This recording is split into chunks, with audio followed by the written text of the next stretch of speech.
الحمد لله نحمده ونستعينه ونستغفره ونؤمن به ونتوكل عليه ونعوذ بالله من شرور أنفسنا ومن سيئات أعمالنا من يهده الله فلا مضل له ومن يضلله فلا هادي له ونشهد أن لا إله إلا الله وحده لا شريك له ونشهد أن سيدنا ومولانا محمدا عبده ورسوله صلى الله تعالى عليه وعلى آله وأصحابه وأزواجه وأتباعه وذرياته أجمعين أما بعد فأعوذ بالله من الشيطان الرجيم بسم الله الرحمن الرحيم قاتلوا الذين لا يؤمنون بالله ولا باليوم الآخر ولا يحرمون ما حرم الله ورسوله ولا يدينون دين الحق من الذين أوتوا الكتاب حتى يعطوا الجزية عن يد وهم صاغرون وقال تبارك وتعالى يا أيها الذين آمنوا ما لكم إذا قيل لكم انفروا في سبيل الله اثاقلتم إلى الأرض أرضيتم بالحياة الدنيا من الآخرة فما متاع الحياة الدنيا في الآخرة إلا قليل وقال تعالى انفروا خفافا وثقالا وجاهدوا بأموالكم وأنفسكم في سبيل الله ذلكم خير لكم إن كنتم تعلمون لو كان عرضا قريبا وسفرا قاصدا لاتبعوك ولكن بعدت عليهم الشقة وسيحلفون بالله لو استطعنا لخرجنا معكم يهلكون أنفسهم والله يعلم إنهم لكاذبون عفى الله عنك لما أذنت لهم حتى يتبين لك الذين صدقوا وتعلم الكاذبين وقال رسول الله صلى الله عليه وسلم من جاهد جيش العسرة فله الجنة أو كما قال رسول الله صلى الله عليه وسلم وقال رسول الله صلى الله عليه وسلم لا تمروا إلا وأنتم باكين وقال رسول الله صلى الله عليه وسلم لا تدخلوا مساكن الذين ظلموا أنفسهم إلا أن تكونوا باكين أن يصيبكم ما أصابهم ولا تشربوا من مائها ولا تتوضؤوا منه للصلاة أو كما قال رسول الله صلى الله عليه وسلم صدق الله وصدق رسوله النبي الكريم ونحن على ذلك لمن الشاهدين والشاكرين والحمد لله رب العالمين اللهم صل على محمد وعلى آل محمد كما صليت على إبراهيم وعلى آل إبراهيم إنك حميد مجيد اللهم بارك على محمد وعلى آل محمد كما باركت على إبراهيم وعلى آل إبراهيم إنك حميد مجيد. اللهم صل وسلم وبارك على سيدنا ومولانا محمد وعلى آل سيدنا ومولانا محمد كما تحب وترضى عدد ما تحب وترضى. أستغفر الله الذي لا إله إلا هو الحي القيوم وأتوب إليه. أستغفر الله الذي لا إله إلا هو الحي القيوم وأتوب إليه. أستغفر الله ربي من كل ذنب وأتوب إليه. گرامی قدر سامعین مکرم، عزیزان گرامی، اللہ تعالیٰ کے فضل و کرم سے ہمارے سلسلہ وار سیرت النبی صلی اللہ تعالیٰ علیہ وسلم، حضور نبی کریم صلی اللہ علیہ وسلم کی حیات مبارکہ ہجرت کے 8ویں سال تک کے احوال گزر چکے ہیں۔ گزشتہ جمعۃ المبارک کے بیان میں غزوہ حنین اور غزوہ طائف اور اوطاس کو تفصیل سے بیان کیا تھا، اور میں نے یہ بھی عرض کیا تھا کہ اہل عرب کے ساتھ اہل اسلام کی پہلی جنگ غزوہ بدر تھی اور آخری جنگ غزوہ حنین تھی۔ اہل عرب سرنگوں ہو گئے غزوہ حنین کے بعد قبائل عرب جوق در جوق مسلمان ہوئے۔ ویسے تو فتح مکہ کے بعد مسلمان ہونے لگ گئے تھے، لیکن جو بچے کھچے تھے وہ بھی مسلمان ہو گئے، اور جزیرۃ العرب میں کوئی بالشت برابر جگہ ایسی نہ رہی جہاں اسلام نہ پھیل گیا ہو۔ جوق در جوق لوگ مسلمان ہوئے۔ اسی کو اللہ تعالی نے بیان فرمایا، اذا جاء نصر اللہ والفتح ورأيت الناس يدخلون في دين الله افواجا فسبح بحمد ربك واستغفره انه كان توابا۔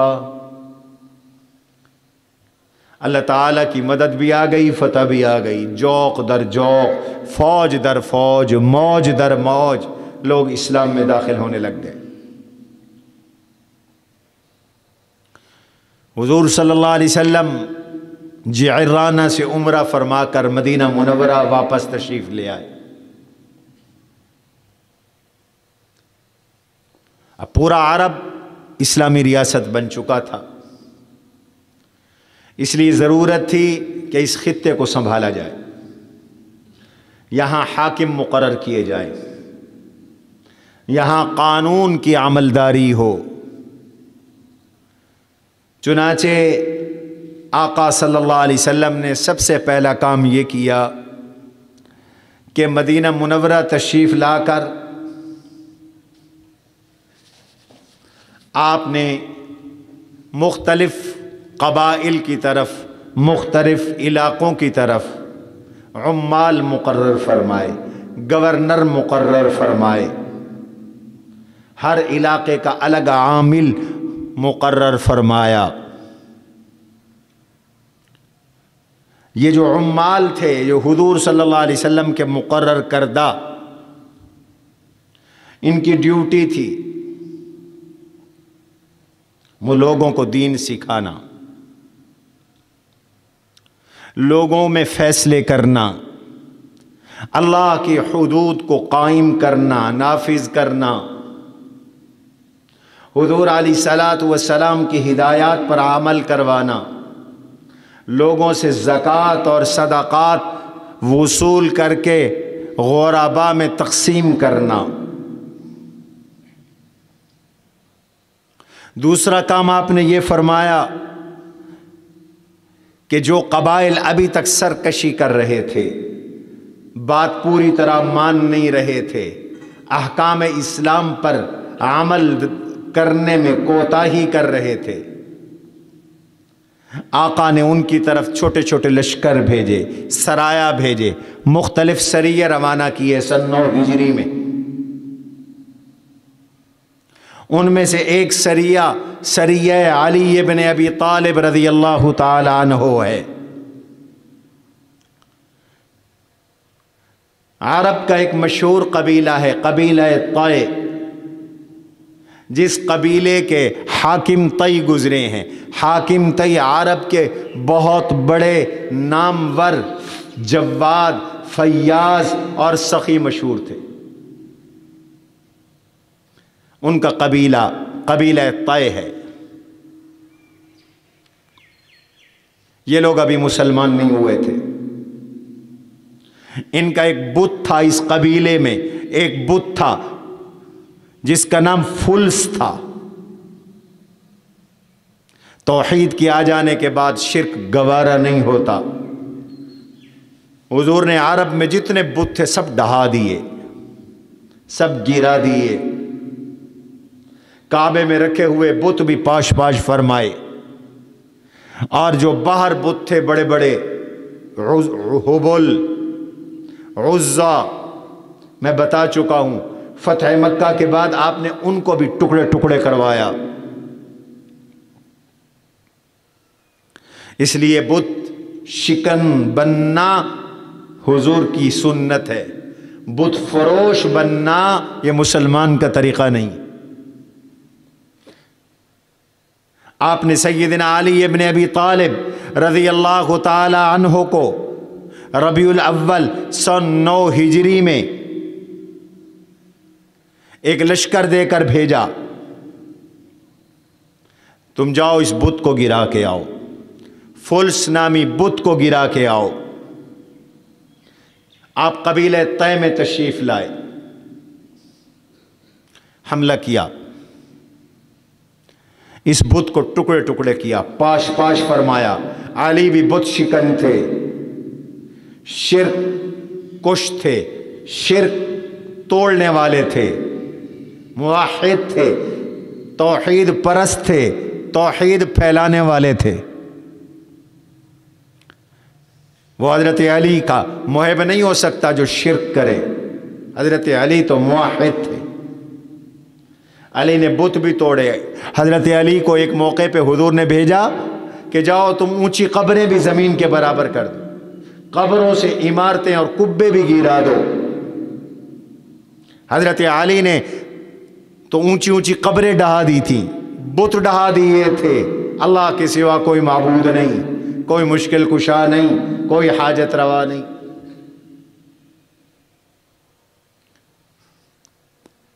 حضرت علی نے بت گرا دیا، توڑ دیا، پاش پاش کر دیا۔ کچھ لوگ گرفتار کیے، کچھ بھیڑیں پکڑیں، کچھ بکریاں پکڑیں، 3 تلواریں یہاں سے لیں،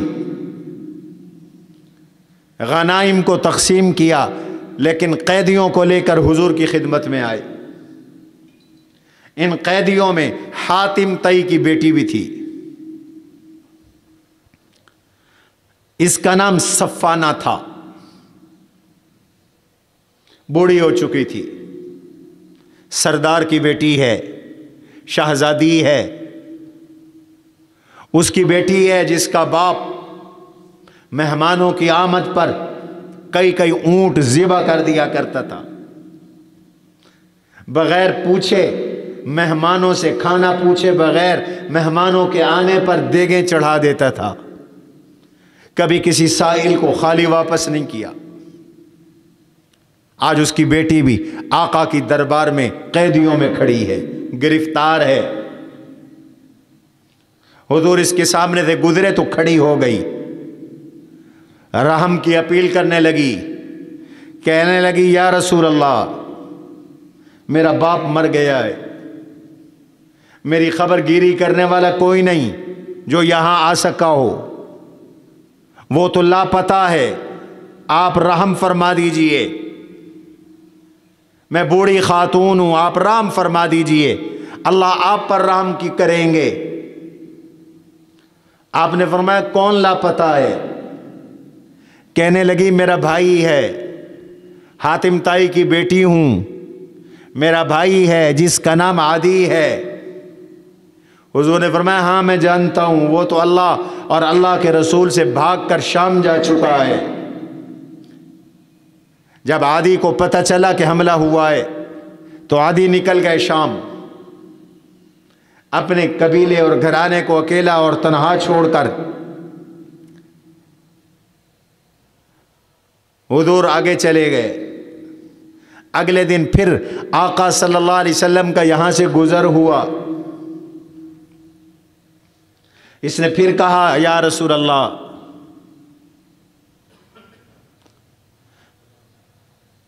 میری خبر گیری کرنے والا جو یہاں آ سکتا تھا وہ تو لاپتہ ہے، والد گزر چکا ہے، بوڑھی عورت ہوں، آپ احسان کر دیجئے، اللہ آپ پر احسان کریں گے، آپ رحم کر دیجئے، اللہ آپ پر رحم کریں گے۔ حضور علیہ الصلوۃ والسلام نے فرمایا ہاں وہ کون ہے جو لاپتہ ہے؟ کہنے لگی میرا بھائی عدی بن حاتم ہے جو شام جا چکا ہے۔ فرمایا ہاں وہ تو اللہ اور اللہ کے رسول سے بھاگ چکا ہے۔ تیسرے دن پھر آقا صلی اللہ علیہ وسلم کا یہاں گزر ہوا، اس نے پھر وہی بات کی۔ حضور نے فرمایا میں نے تجھے آزاد کیا۔ ایک بوڑھی عورت پر حضور نے رحم فرمایا، فرمایا میں نے تجھے آزاد کیا۔ ساتھ کوئی شخص کھڑے تھے، اس نے کہا حضور علیہ السلام سے سواری بھی مانگو، واپس گھر کیسے جاؤ گی؟ میرے آقا نے فرمایا تم ابھی یہیں ٹھہرو، تمہاری برادری قبیلے کا کوئی با اعتماد آدمی مجھے ملے گا، تمہیں ساتھ روانہ کروں گا، تم ہماری مہمان ہو۔ حضور نے اس بوڑھی عورت کو، سردار کی بیٹی کو، حاتم تائی کی لخت جگر کو 3 دن مہمان بنا کے رکھا۔ اسی کے قبیلے کے کچھ لوگ شام جا رہے تھے، آپ نے اس کو ساتھ روانہ کر دیا، اعزاز و اکرام کے ساتھ حضور نے روانہ فرمایا۔ یہ بوڑھی خاتون شام پہنچی، اپنے بھائی کو جا کے ملی، عدی بن حاتم ان کو جا کے ملی۔ یہ کرسچن تھے، عیسائی تھے۔ یہ خاتون جب چلی تو اللہ کے نبی کی احسان کی وجہ سے احسان مند ہو کے چلی، کلمہ پڑھتی ہوئی گئی، مسلمان ہو کے گئی۔ بھائی کو جا کے کہا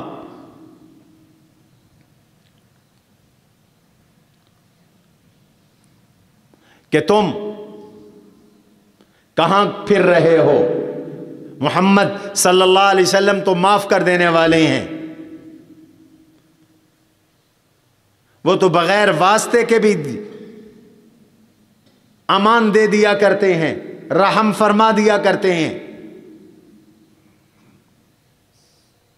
بھائی کہنے لگا مجھے نہیں یقین کہ وہ نبی ہیں، مجھے تو لگتا ہے وہ بادشاہ ہیں۔ بہن نے کہا اگر وہ نبی ہیں تب بھی جلدی جا، تجھ سے پہلے اس نیکی کے کام میں کوئی اور نہ جائے، اور اگر وہ بادشاہ ہیں تو ایسے بادشاہ کے ساتھ رہنا چاہیے جو قدردان ہو۔ بھائی کے دل کی دنیا بھی بدل گئی، کہتی ہے بات تو تمہاری ٹھیک ہے، رائے تو تمہاری بڑی اعلیٰ ہے، بڑی عمدہ ہے، بہت اچھی ہے۔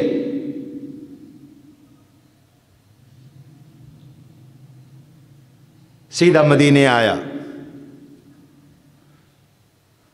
حضور کی خدمت میں آ کے کہا یا رسول اللہ میں عدی بن حاتم ہوں، امان لینے آیا ہوں۔ حضور نے اپنے ساتھ بٹھایا، بعض روایات میں آتا ہے گھر لے گئے، کھانا کھلایا، خاطر تواضع فرمائی۔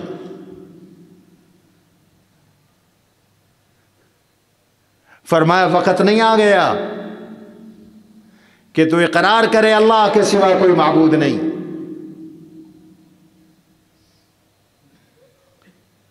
آپ نے گفتگو فرمائی، یہ مسلمان ہو گئے۔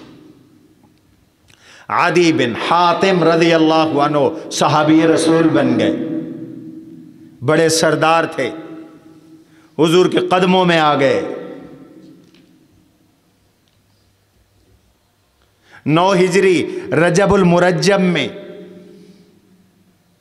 ایک اور بہت بڑا مارے کا درپیش ہوا. اس کو غزوہ تبوک کہتے ہیں. اس کو غزوہ تبوک بھی کہتے ہیں، غزوہ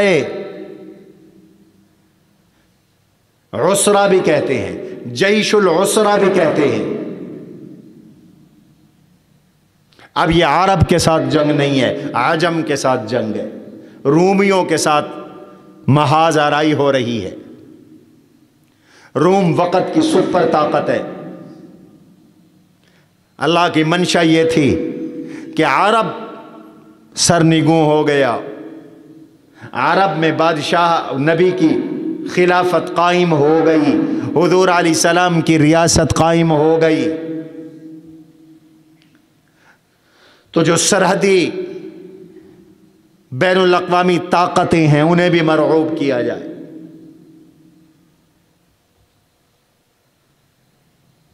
اس سے پہلے غزوہ موتا ہوا، رومیوں کے ساتھ ہوا. یہ جو غزوہ موتا تھا، حارث ابن عمیر رضی اللہ عنہ نے خط دے کر ان کو بھیجا تھا. میں بتا چکا، بیان کر چکا. ان کو شرحبیل نے قتل کیا تھا. حضور علیہ الصلوۃ والسلام نے حضرت زید رضی اللہ عنہ کی قیادت میں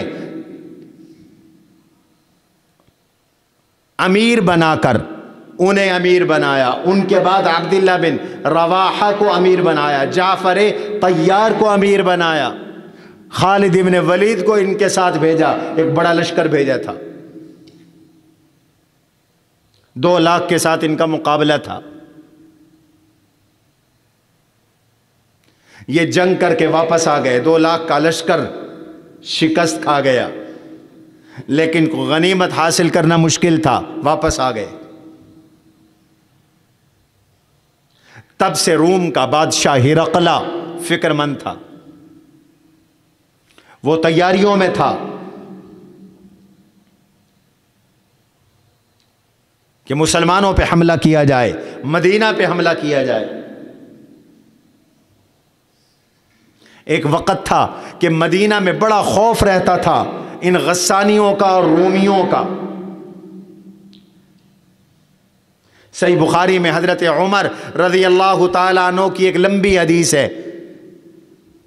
ان تک جب یہ بات پہنچی کہ حضور نے بیویوں کو طلاق دے دی، تو اس حدیث میں ہے جس نے مجھے آ کر اطلاع دی، زور سے دروازہ بجایا تو مجھے ڈر تھا کہ شاید غسانیوں نے حملہ کر دیا، رومیوں نے حملہ کر دیا. تو میں نے پوچھا اجال غسانی آ گئے؟ انہوں نے کہا نہیں، اس سے بھی بڑا کام ہو گیا ہے. حضور نے شاید اپنی گھر والیوں کو طلاق دے دی. خبر درست نہیں تھی، طلاق نہیں تھی، وہ ایک الگ قصہ ہے. لیکن میں بتا رہا ہوں کہ غسانیوں کا اتنا خوف تھا کہ وہ حملہ کرنے والے ہیں،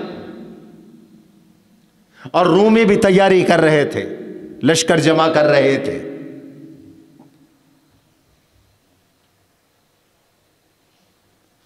کسی نے بادشاہ وقت کو، ہرقلہ کو جا کر یہ اطلاع کر دی، جھوٹی اطلاع، کہ حضور وفات پا چکے اور آپ کے صحابہ میں قحط ہے اور وہ بھوک کی وجہ سے ہلاک ہو رہے ہیں. کسی نے کہا جا کے تو حملہ کر دے، اب وقت ہے، لوگ عیسائی بن جائیں گے، تیرا ملک بڑھ جائے گا، تیرے مذہب میں اضافہ ہوگا. ادھر روم کے کچھ تاجر مدینے آئے، نبطی تاجر آئے، زیتون کا تیل بیچنے کے لیے آئے. انہوں نے حضور صلی اللہ تعالی علیہ وسلم کو آ کر یہ اطلاع دی کہ ہرقلہ نے شام کی سرحد پر بہت بڑے لشکر جمع کر لیے ہیں،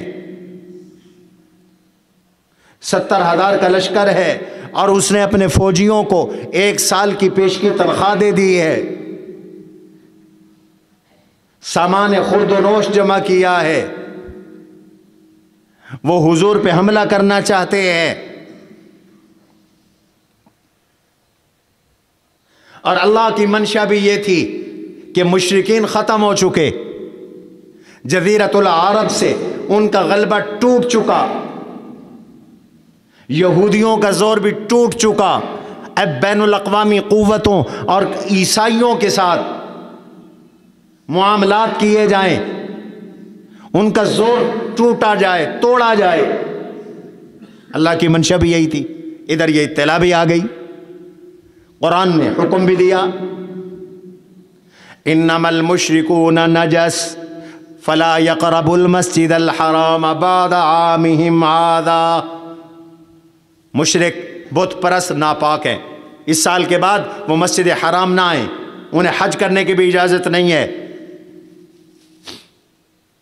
تم اپنی معاشی پریشانی کی فکر بھی نہ کرو کہ مشرک نہیں آئیں گے تو کاروبار کیسے چلے گا، اللہ دیں گے۔ وَإِنْ خِفْتُمْ عَائِلَةً فَسَوْفَ يُغْنِيكُمُ اللَّهُ مِنْ فَضْلِهِ إِنْ شَاءَ إِنَّ اللَّهَ عَلِيمٌ حَكِيمٌ۔ اللہ تمہیں غنی کر دیں گے، اللہ کا علم بھی بہت بڑا ہے، حکمتیں بھی بہت ہیں، گھبراؤ نہیں۔ اب اگلا فریضہ تمہارا کیا ہے؟ قاتل الذین لا یؤمنون باللہ ولا بالیوم الآخر ولا یحرمون ما حرم اللہ ورسولہ ولا یدینون دین الحق من الذین اوتوا الکتاب حتی یعطوا الجزیۃ عن ید وہم صاغرون۔ اب تم جہاد کرو اہل کتاب سے، ان کا اللہ پہ ایمان نہیں ہے، اللہ کے نبی پہ ایمان نہیں ہے، ان کا ٹھیک سے قیامت کا عقیدہ نہیں ہے، یا ان سے ٹیکس لو، جزیہ لو، یا ان سے جہاد کرو۔ ادھر یہ خبر بھی آ گئی، حضور کو فکر لائق ہوئی کہ اگر روم کے بادشاہ نے جرت کر لی اور وہ بارڈر کراس کر کے گھس آیا تو وہ مدینے پہ حملہ آور ہو جائے گا، اور اب تک کی جو ہماری محنت ہے اور جزیرۃ العرب میں اسلام نافذ ہو چکا ہے، ہماری یہ ساری محنت خطرے میں پڑ جائے گی۔ حضور نہیں چاہتے تھے کہ اس کو موقع ملے، آپ نے فرمایا پیش بندی کریں گے، ہم اس کو جا کے وہی بارڈر پہ روکیں گے، اس سپر طاقت کے دانت کھٹے کریں گے، ان رومیوں کو ناکو چنے چبوائیں گے، چلو جہاد پہ نکلو۔ آپ نے جہاد کا اعلان کر دیا۔ بڑا مشکل وقت تھا، یہ بڑا مشکل وقت تھا جب جہاد کا اعلان ہوا۔ 3 مشکلات تھیں۔ پہلی مشکل کہ دشمن بڑا سخت تھا، اس کی تعداد بہت زیادہ تھی۔ اس سے پہلے غزوہ موتا ہوا تو 3000 کو 2 لاکھ سے لڑنا پڑا، وہ یہی رومی تھے، اور اب بھی اطلاع تھی کہ 70,000 کا ان کا لشکر ہے، پیچھے ان کی فوجیں، اسلحہ ہے، ہتھیار ہیں، دنیاوی مال و اسباب ہے، مال و زر ہے۔ ایک یہ مشکل، انسان ہے، خوف آتا ہے، فطری چیز ہے۔ دوسری مشکل، سفر بڑا لمبا ہے، تبوک مدینہ منورہ سے 800,000 کلومیٹر کے فاصلے پر ہے، شام کے بارڈر پر، سرحد پر، اتنا لمبا سفر۔ اللہ اکبر۔ قرآن نے بھی اس سفر کے مشقت کا ذکر کیا ہے، منافقین کا شکوہ کرتے ہوئے، لو کان عرضا قریبا وسفرا قاصدا لاتبعوک ولکن بعدت علیہم الشقہ۔ قریب کا سفر ہو تو یہ تیار ہو جاتے ہیں، یہ دور کا جو سفر تھا تو مشقت ان پر گیراں گزر رہی تھی، جھوٹے بہانے بنا رہے تھے۔ اللہ اکبر۔ تیسری مشکل، سخت گرمی، گرمی کا موسم تھا اور فصلیں تیار، مدینے کی معیشت کھجور کی فصل پر تھا، کھجور کے سب کے باغات تھے اور وہ باغات اب پکے ہوئے تھے، لدے ہوئے تھے، پکے ہوئے تھے.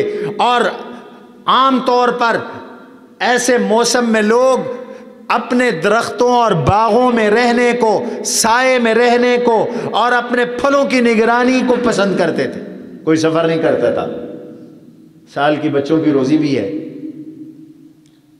پھل بھی پکے ہوئے ہیں، گرمی بھی بہت ہے، سفر کے قابل نہیں ہے موسم. بچوں میں رہیں گے، ٹھنڈے ٹھنڈے سائے میں رہیں گے، کھجوریں کھائیں گے، بیچیں گے.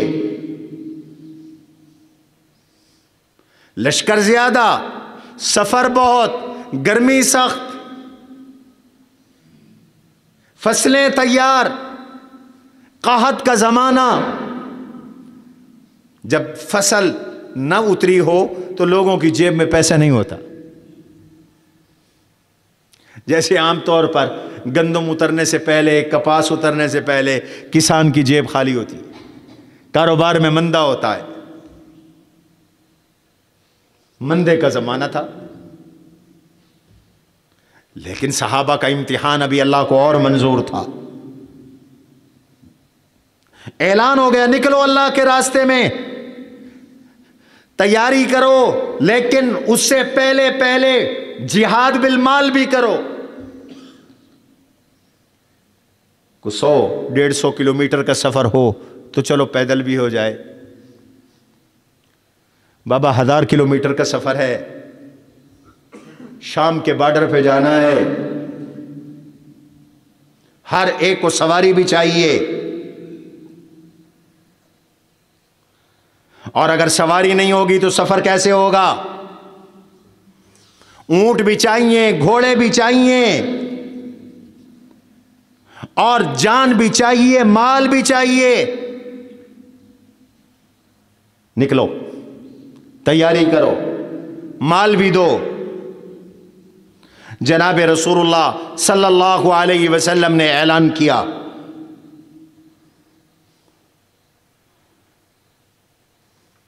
من جہز جیش العسرۃ فلہ الجنہ. جو مشکل کے اس غزوے میں سامان لائے گا، سامان جنگ صدقہ کرے گا، اس کو جنت ملے گی. لہذا مال خرچ کرو، صدقات دو. اور حضور اللہ سے دعا کر رہے ہیں جو بدر میں دعا کی تھی منبر پہ بیٹھ کر، اللہم ان تہلک ہذہ العصابۃ لن تعبد فی الارض ابدا. اللہم ان تہلک ہذہ العصابۃ لن تعبد فی الارض فلم یکن للناس قوہ. اللہ اگر یہ فوج تو نے ہلاک کر دی نا، میرے صحابہ اگر ہلاک ہو گئے تو پھر زمین میں نہ تیری کوئی عبادت کرنے والا ہوگا، نہ اسلام کی طاقت رہے گی. اگر اسلام نے قیامت تک رہنا ہے اور تیرے سجدے ہونے ہیں تو میرے ان صحابہ کی وجہ سے ہونے ہیں. میرے صحابہ کی حفاظت فرما. حضور خود کہہ رہی ہیں عبادت صحابہ کی مرہون منت ہے. آج ہم سب مسلمان ہیں تو صحابہ کی برکت سے، یہ مسجدیں ہیں تو صحابہ کی برکت سے، اور یہ دین زندہ ہے تو صحابہ کی برکت سے. یا اللہ یہ میری جماعت کی تو نے حفاظت کرنی ہے، یہ اللہ سے درخواست کی. اور صحابہ سے فرمایا مال لے آؤ، پہلے تو مال لے آؤ. ابو بکر صدیق آئے، 4000 درہم لائے. 4000. حضور نے پوچھ لیا، ویسے ہی پوچھ لیا، حل ابقیت لأہلک شیئا. ابو بکر کو گھر والوں کے لیے بھی چھوڑا؟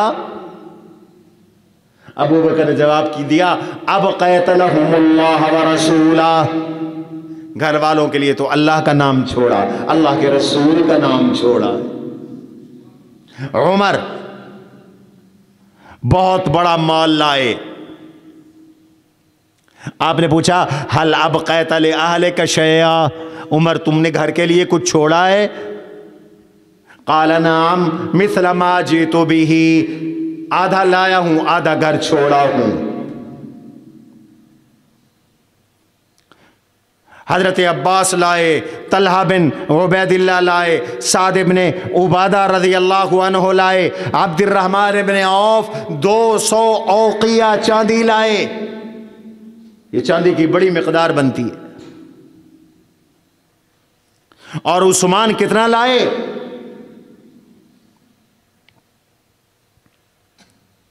بعض روایات میں آتا ہے 900 اونٹ بمائے ساز و سامان اور 100 گھوڑے عثمان لائے۔ عثمان تو غنی تھے، اللہ سے تجارت کرنے والے تھے، اللہ کی راہ میں دینے والے تھے۔ 900 اونٹ، 100 گھوڑے۔ حضور نے نقدی مانگی، جب اعلان کیا من جہز جیش العسرۃ فلہ الجنہ، تو حضرت عثمان ابن عفان رضی اللہ تعالیٰ عنہ کھڑے ہوئے، 100 اونٹ کا اعلان کیا، کجاوے سمیت، رسیوں سمیت، سامان سمیت 100 اونٹ جس پہ لوگ بیٹھیں گے۔ پھر اعلان کیا، پھر 100 اونٹ، پھر اعلان کیا، پھر 100 اونٹ، بڑھاتے چلے گئے 900 اونٹ اور 1000 درہم، بلکہ دینار، درہم تو چاندی کا ہوتا ہے، دینار سونے کا ہوتا ہے، 1000 دینار کی تھیلی لائے اور رسول اللہ صلی اللہ علیہ وسلم کے جھولی میں خالی کر دی تھیلی۔ حضور ان دیناروں کو ہاتھ میں اٹھا کر یوں اچھال رہے تھے اور فرما رہے تھے ما ضر عثمان ما عمل بعد اليوم، ما ضر عثمان ما عمل بعد اليوم، آج کے بعد عثمان جو مرضی آئے کر، تجھے کوئی چیز نقصان نہیں دے سکتی، تجھے جنت میں جانے سے اب کوئی رکاوٹ نہیں رہی، تیرے جنتی ہونے میں اب کوئی رکاوٹ نہیں ہے، تجھے کوئی چیز اب نقصان نہیں دے سکتی۔ یا اللہ میں عثمان سے راضی ہو گیا، تو بھی عثمان سے راضی ہو جا۔ حضور اتنے خوش ہوئے۔ صحابہ کے ایثار کے بڑے بڑے قصے سامنے آئے، اس لیے کسی نے کہا تھا نا، اصحاب پاک مصطفیٰ کو حق نے کیا جگر دیا، کسی نے نصف گھر دیا، کسی نے ثلث گھر دیا، عائشہ کے باپ نے دیا تو اس قدر دیا، جو کچھ بھی تھا لا کے رکھ دیا۔ عائشہ کے باپ نے دیا تو اس قدر دیا، جو کچھ بھی تھا لا کے رکھ دیا۔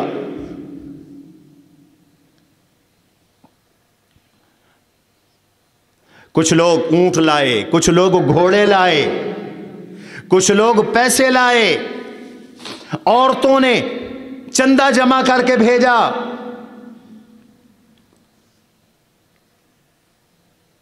حضور نے فرمایا جو معذور ہے نہیں جا سکتا وہ چندہ ضرور بھیجے۔ جہاد کے لیے حضور نے خود چندہ جمع کیا۔ جو خود نہیں جا سکتا وہ جہاد کے لیے ضرور بھیجے۔ اب وقت آ گیا، حضور نے فرمایا تیاری کرو، چلنا ہے، اور کوئی پیچھے نہ رہے۔ منافقین کے لیے نکلنا بڑا مشکل تھا، انہوں نے بہانے بنانا شروع کر دیے۔ مخلص ہمیشہ قربانی دیتے ہیں، منافق لوگ مشکل میں ساتھ چھوڑ جاتے ہیں، منافق لوگ ہمیشہ بے وفا ہوتے ہیں۔ طرح طرح کے بہانے بنائے۔ منہم من یقول ذن لی ولا تفتنی الا فی الفتنۃ سقطوا، لوگ اجازتیں مانگ رہے تھے، چھٹیاں لے رہے تھے، مشکل کے اس وقت میں بہانے بنا بنا کر چھٹیاں لے رہے تھے۔ اللہ اکبر۔ جد بن قیس ایک منافق تھا، اس نے تو حد کر دی۔ حضور کے پاس آیا، کہنے لگا یا رسول اللہ مجھے آپ چھٹی دے دے، میں نہیں جا سکتا، گرمی بہت ہے۔ حضور نے فرمایا تو ٹھیک ٹھاک آدمی ہے، تیری مال دولت ہے، تیرے پاس پیسہ ہے؟ کہتا ہے جی اصل بات یہ ہے کہ رومی لوگ بڑے خوبصورت ہوتے ہیں، میں ان کی عورتوں کو دیکھ کر برداشت نہیں کر سکوں گا، میں فتنے میں پڑ جاؤں گا۔ حضور میں دفع ہو، چل جا دفع ہو۔ جو چھٹی مانگ رہا تھا حضور اس کو چھٹی دے رہے تھے۔ وَمِنْهُمْ مَنْ يَقُولُ ذَنْ لِي، اسی کے بارے میں آیت اتری۔ کچھ لوگ کہتے ہیں ہمیں اجازت دیجئے، وَلَا تَفْتِنِّي، فتنے میں نہ ڈالیے۔ اللہ نے فرمایا أَلَا فِي الْفِتْنَةِ سَقَطُوا، جہاد میں نہ جا کر یہ فتنے میں خود گر چکے ہیں۔ وَإِنَّ جَهَنَّمَ لَمُحِيطَةٌ بِالْكَافِرِينَ، ان کافر و منافقوں کو جہنم چاروں طرف سے گھیر لے گی۔ یہ جہنم کا ایندھن ہے۔ یہ منافق دوسروں سے بھی کہہ رہے تھے میاں نہ جاؤ نہ جاؤ۔ وَقَالُوا لَا تَنْفِرُوا فِي الْحَرِّ، گرمی بہت ہے نہ جاؤ۔ اللہ نے جواب میں کہا قُلْ نَارُ جَهَنَّمَ أَشَدُّ حَرًّا لَوْ كَانُوا يَفْقَهُونَ، اگر ذرا بھی عقل ہو تمہارے پاس تو اس پہ غور کرو، جہنم کی آگ بہت گرم ہے۔ جہاد میں جانے سے جہنم کی آگ سے بچو گے، اور جہاد میں نہ جا کر جہنم کی آگ کا ایندھن بنو گے۔ اس آگ اور اس گرمی کا تمہیں ڈر ہے، تمہیں جہنم کی گرمی کا کوئی خوف نہیں، کوئی ڈر نہیں۔ قُلْ نَارُ جَهَنَّمَ أَشَدُّ حَرًّا لَوْ كَانُوا يَفْقَهُونَ فَلْيَضْحَكُوا قَلِيلًا وَلْيَبْكُوا كَثِيرًا جَزَاءً بِمَا كَانُوا يَكْسِبُونَ، تھوڑا ہنسو، جھوٹ بول کر، چھٹیاں لے کر خوشیاں نہ مناؤ، یہ ہنسنے کی بات نہیں، رونے کی بات ہے۔ فَلْيَضْحَكُوا قَلِيلًا وَلْيَبْكُوا كَثِيرًا، زیادہ رہو تمہیں بدلہ ملے گا۔ کچھ لوگوں نے بہانے بنائے، إِنَّ بُيُوتَنَا لَعَوْرَةٌ وَمَا هِيَ بِعَوْرَةٍ، حضرت ہم نہیں جا سکتے، ہمارے گھر اکیلے ہیں، گھر میں کوئی نہیں ہے۔ ان بیوتنا لعورۃ وما ہی بعورۃ، قرآن نے کہا جھوٹ بولتے ہیں، ان کے گھر اکیلے نہیں ہیں، یہ بہانے بنا رہے ہیں۔ 80 سے زیادہ منافقین انہوں نے جھوٹے بہانے بنائے اور حضور صلی اللہ علیہ وسلم سے اجازتیں مانگی، اور حضور نے انہیں اجازت دے دی۔ اس پہ اللہ تعالیٰ نے حضور کو بھی تنبیہ کیا، آپ نے ان کو کیوں چھٹی دی؟ عفا اللہ عنک لما اذنت لہم، یہ تنبیہ رسول ہے اور محبوبانہ تنبیہ ہے، جیسے پیاروں کو کی جاتی ہے۔ پہلے معافی کا اعلان کیا پھر تنبیہ کی۔ عام طور پہ پہلے تنبیہ ہوتی ہے پھر معافی ہوتی ہے، یہاں رب نے پہلے معافی کا اعلان کر دیا۔ عفا اللہ عنک، اللہ نے آپ کو معاف کر دیا۔ لما اذنت لہم، آپ نے ان کو کیوں چھٹی دی؟ کبھی چھٹی دے تو اللہ بھی ناراض ہوتا ہے، ٹھیک ہے نا؟ دیکھو حضور نے چھٹی دی منافقوں کو، اللہ ناراض ہو گئے۔ عفا اللہ عنک لما اذنت لہم، اللہ نے آپ کو معاف کیا، آپ نے کیوں ان کو چھٹی دی؟ آپ کو چھٹی نہیں دینی چاہیے تھی۔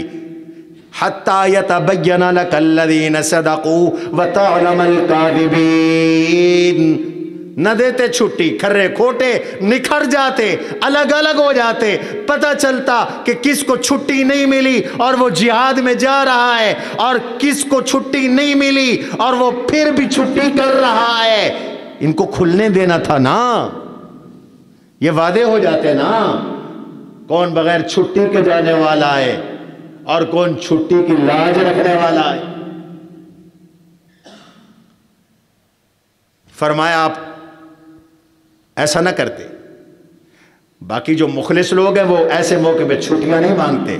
لا یستأذنک الذین یؤمنون باللہ والیوم الآخر ان یجاہدوا باموالہم وانفسہم واللہ علیم بالمتقین، جہاد میں جاتے وقت اللہ اور قیامت پہ ایمان رکھنے والے چھٹیاں نہیں مانگتے اس بات سے کہ وہ جہاد کو چھوڑ دیں۔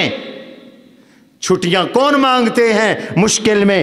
انما یستأذنک الذین لا یؤمنون باللہ والیوم الآخر وارتابت قلوبہم فہم فی ریبہم یترددون۔ اللہ نے سخت تنبیہ کی جو نہیں گئے جہاد میں. مخلص صحابہ گئے, 30,000 کا لشکر حضور نے تیار فرمایا. 30,000 صحابہ اس جہاد کے لیے تیار ہوئے. اس کے باوجود بہت سارے بیچارے ایسے تھے جن کو سواریاں نہیں ملی. وہ رو رہے تھے ہمارے پاس سواری نہیں ہے, ہم کیسے جائیں. 7-8 لوگ اکٹھے ہو کر حضور کے پاس آئے, یا رسول اللہ ہمیں کوئی اونٹ مل جائے, سواری مل جائے, ہم بھی جہاد میں چلے جائیں. حضور نے فرمایا میرے پاس تو نہیں ہے, کہاں سے لاؤں. وَلَا أَجِدُ مَا أَحْمِلُكُمْ عَلَيْهِ تَوَلَّوْا وَأَعْيُنُهُمْ تَفِيضُ مِنَ الدَّمْعِ أَلَّا يَجِدُوا مَا يُنْفِقُونَ. قرآن نے ان کا تذکرہ کیا کہ وہ حضور کے پاس آ کر سواری مانگ رہی ہیں. حضور کہہ رہے ہیں سواری نہیں ہے. مختار کل کون ہے؟ سارے بولو. یار لوگ کہتے ہیں حضور بھی مختار کل ہیں. کبھی اللہ کے بارے میں بھی سنا ہے کہ اللہ نے یہ کہا ہو میرے پاس کچھ نہیں ہے؟ مختار کل کبھی یہ نہیں کہتا کہ میرے پاس کچھ نہیں ہے. حضور فرما رہے ہیں میرے پاس نہیں ہے سواری, کہاں سے لاؤں. لا اجد ما احملکم, تمہیں سواری دینے کے لیے میرے پاس کوئی اونٹ نہیں ہے. تولوا, صحابہ واپس جا رہی ہیں. وَأَعْيُنُهُمْ تَفِيضُ مِنَ الدَّمْعِ, ان کی آنکھوں سے آنسو چھلک رہے ہیں. وہ بیچارے رو رہے ہیں, زار و زار رو رہے ہیں. اللہ یجدوا ما ينفقون, کاش اللہ تو ہمیں بھی پیسے دیتا, ہم تیرے راستے میں سواریاں لے کر جہاد کے لیے جاتے. حسرت کر رہی ہے. ابو موسیٰ اشعری حضور کے پاس آئے, آپ نے قسم اٹھا لی ہے نہیں, کہاں سے دوں, نہیں دوں گا. پھر آ گیا تو بلا کر آپ صلی اللہ علیہ وسلم نے ان کو دے دیا. اب 30,000 کے لشکر کے ساتھ اللہ کے نبی علیہ السلام تبوک روانہ ہوئے. حضرت علی المرتضی شیر خدا رضی اللہ عنہ کو اپنے اہل بیت کی دیکھ بھال کے لیے مقرر کیا. ان کو نہیں لے گئے ساتھ. لیکن مدینے کا والی اور مدینے کا متولی اللہ کے نبی علیہ السلام نے حضرت علی کو نہیں بنایا. حضرت علی رضی اللہ عنہ کو حضور علیہ السلام نے صرف اور صرف اپنے اہل خانہ کی دیکھ بھال کے لیے مقرر کیا.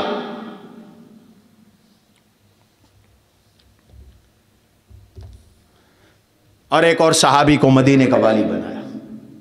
حضرت علی کہنے لگے یا رسول اللہ مجھے بچوں اور عورتوں میں چھوڑ کے جا رہے ہیں, میں تو مرد میدان ہوں, وہاں مجھے جہاد میں جوہر دکھانے تھے اپنی بہادری کے. حضور نے ان کو پریشان دیکھا تو ایک جملہ ارشاد فرمایا, انت منی بمنزلت ہارون لموسیٰ الا انہ لا نبی بعدی. اس جملے کو سمجھنے کی ضرورت ہے. انت منی بمنزلت موسیٰ لہارون, علی تیرا مرتبہ میرے ساتھ ایسے ہے, تیری نسبت میرے ساتھ ایسے ہے جیسے ہارون علیہ السلام کی نسبت حضرت موسیٰ علیہ السلام کے ساتھ تھی. لیکن ہارون موسیٰ علیہ السلام کے ساتھ نبی تھے, میرے بعد کوئی نبی نہیں ہے. الا انہ لا نبی بعدی. جیسے ہارون علیہ السلام حضرت موسیٰ علیہ السلام کے سفر میں نائب تھے. حضرت موسیٰ علیہ السلام طور پہ گئے تھے تورات لینے, پیچھے حضرت ہارون علیہ السلام کو چھوڑ گئے تھے. فرمایا ہارون تم قوم کا خیال کرنا, ہارون اخلفنی, تم میرے پیچھے میرا نیابت کا کردار ادا کرنا. تو میں بھی جہاد میں جا رہا ہوں, جیسے ہارون نے پیچھے دیکھ بھال کی تم بھی پیچھے میری ازواج مطہرات، میری لخت جگر فاطمہ الزہرا، باقی تو باقی بیٹیاں وفات پا چکی تھی، ان کا خیال کرنا۔ اسی سال ماریہ قبطیہ کے بطن سے حضور کے صاحبزادے حضرت ابراہیم پیدا ہوئے تھے۔ فرمایا میرے اہل خانہ کا خیال رکھنا۔ حضرت علی کو تسلی دے دی۔ کچھ لوگ دھوکہ دیتے، کہتے ہیں جی اس حدیث کا منشا یہ ہے کہ تم میرے بعد خلیفہ ہوگا، خلیفہ بلا فصل ہوگا۔ حضور نے فرمایا تیری نسبت علی میرے ساتھ ایسے ہے جیسے حضرت موسیٰ کی ہارون کی نسبت حضرت موسیٰ سے تھی، جیسے حضرت ہارون موسیٰ علیہ السلام کے خلیفہ تھے، ایسے تم میرے بعد خلیفہ ہوگے۔ پھر وہ سب بکتے ہیں حضرت ابو بکر کو کہ ابو بکر خلیفہ کیوں بنے، خلیفہ بلا فصل تو علی کو ہونا چاہیے تھا۔ یہ پرلے درجے کا دجل اور دھوکہ ہے۔ حضرت موسیٰ علیہ السلام حضرت ہارون علیہ السلام سے پہلے، حضرت ہارون علیہ السلام حضرت موسیٰ علیہ السلام سے یاد رکھو پہلے فوت ہوئے۔ ہارون پہلے فوت ہوئے، موسیٰ بعد میں فوت ہوئے۔ حضرت موسیٰ علیہ السلام ہارون علیہ السلام کے بعد بھی زندہ رہے۔ اگر یہ خلافت حضور علیہ السلام کی وصال کے بعد والی ہے تو پھر حضرت ہارون کو بھی حضرت موسیٰ کا خلیفہ ہونا چاہیے تھا نا؟ نہیں سمجھے بات؟ اگر حضرت ہارون موسیٰ علیہ السلام کی وفات کے بعد ان کے خلیفہ بنے ہوں تو تم بھی کہو کہ حضور کے وصال کے بعد حضرت علی حضور کے خلیفہ اور وصی اور جانشین ہیں، پھر تم بھی کہو۔ حضرت ہارون موسیٰ علیہ السلام کے خلیفہ ان کی وفات کے بعد نہیں بنے، بلکہ سفر کے اس پیریڈ میں بنے جس سفر میں وہ تورات لینے طور پہ گئے تھے۔ ایسے ہی حضرت علی حضور علیہ السلام کے خلیفہ اس سفر کے پیریڈ میں بنے جس پیریڈ میں حضور تبوک تشریف لے گئے۔ اور جب موسیٰ واپس آئے تھے تو وہ خلافت ختم، حضور واپس آئے تو خلافت ختم۔ یہ کوئی مستقل خلافت کا اعلان تھوڑی تھا۔ ایسے تو آپ نے ہر سفر میں کسی کو اپنا خلیفہ بنایا، کسی میں حضرت عثمان کو خلیفہ بنایا، کسی میں عبداللہ بن ام مکتوم رضی اللہ عنہ کو خلیفہ بنایا، کسی میں کسی صحابی کو، کسی میں کسی صحابی کو۔ جب حضور آتے تو وہ خلافت ختم ہو جاتی، اللہ کے نبی کی تشریف آوری ہو جاتی۔ بالکل ایسے ہی حضور نے فرمایا جیسے موسیٰ علیہ السلام سفر میں گئے، ہارون نے خلافت کا فریضہ سر انجام دیا، علی میں بھی تبوک جا رہا ہوں، تم خلافت کا اور میری جانشینی کا، میرے گھر کے معاملات کے بارے میں فریضہ سر انجام دینا۔ حضور واپس تشریف لائے، وہ مسئلہ ختم۔ اتنی سی بات ہے۔ اگر پکی خلافت ہوتی تو سارے صحابہ ابو بکر کو امام کیوں بناتے؟ علی خود امام حضرت ابو بکر کے ہاتھ پہ بیعت کیوں کرتے؟ یزید حضرت حسین حضرت علی کے بیٹے ہیں، لخت جگر ہے، یزید کی خلافت کو صحیح نہیں سمجھا، انکار کیا کہ نہیں کیا؟ بتاؤ۔ مدینہ چھوڑ دیا، کربلا چلے گئے، کربلا میں ذبح ہو گئے، بچوں کو ذبح کروا دیا، 72 تن کٹ گئے، یزید کے ہاتھ میں ہاتھ نہیں دیا۔ اگر ابو بکر کی خلافت نہیں بنتی تھی اور خلافت علی کی بنتی تھی تو علی نے ابو بکر کے ہاتھ میں ہاتھ دیا کیوں؟ جیسے حسین کٹ گئے علی بھی کٹ جاتے۔ اگر خلافت ابو بکر کی نہ بنتی تو ابو بکر کے ہاتھ میں کبھی ہاتھ نہ دیتے۔ یہاں تو حضرت علی نے ابو بکر کے ہاتھ میں ہاتھ دیا، پیچھے نمازیں پڑھی، ابو بکر امیر تھے، علی مشیر تھے، علی وزیر تھے، حضرت عمر کے پیچھے نمازیں پڑھی، ہاتھ میں ہاتھ دیا، علی ان کے وزیر تھے، حضرت عثمان کے ہاتھ میں ہاتھ دی، ان کے پیچھے نمازیں پڑھی، ان کے کمانڈر اور قاضی اور جج بنے، اور علی ان کے مشیر تھے۔ اس لیے کچھ لوگ یہودیوں کی نسل ہیں، ان کا کام صرف صحابہ کو برا بھلا کہنا ہے، بہانے بنا بنا کر۔ محبت انہیں حضرت علی سے بھی کوئی نہیں، صرف بغض نکالتے ہیں حضور کے صحابہ کے خلاف۔ رسول اللہ صلی اللہ علیہ وسلم تشریف لے گئے، سفر شروع ہو گیا، اور آپ علیہ الصلوۃ والسلام نے اس سفر کے اندر مدینے کے سرکاری امور محمد بن مسلمہ رضی اللہ عنہ کے حوالے کیے۔ حضرت علی کو میں بتا رہا ہوں صرف اہل خانہ کی نگرانی کے لیے مقرر کیا۔ خلیفہ مدینہ تو محمد بن مسلمہ رضی اللہ عنہ تھے، خلافت تو ان کے پاس تھی، اور امامت عبداللہ بن ام مکتوم کے پاس تھی، پھر وہ بھی خلیفہ بلا فضل ہوں گے؟ تو یہ بات درست نہیں ہے۔ آپ صلی اللہ علیہ وسلم نکلے، تشریف لے گئے، راستے میں آپ کا گزر ہوا ان بستیوں سے جن بستیوں میں حضرت صالح علیہ السلام کی قوم رہتی تھی، جہاں اللہ کا عذاب آیا تھا۔ اللہ اکبر۔ یہاں کنواں تھا جس سے صالح علیہ السلام کی اونٹنی پانی پیتی تھی۔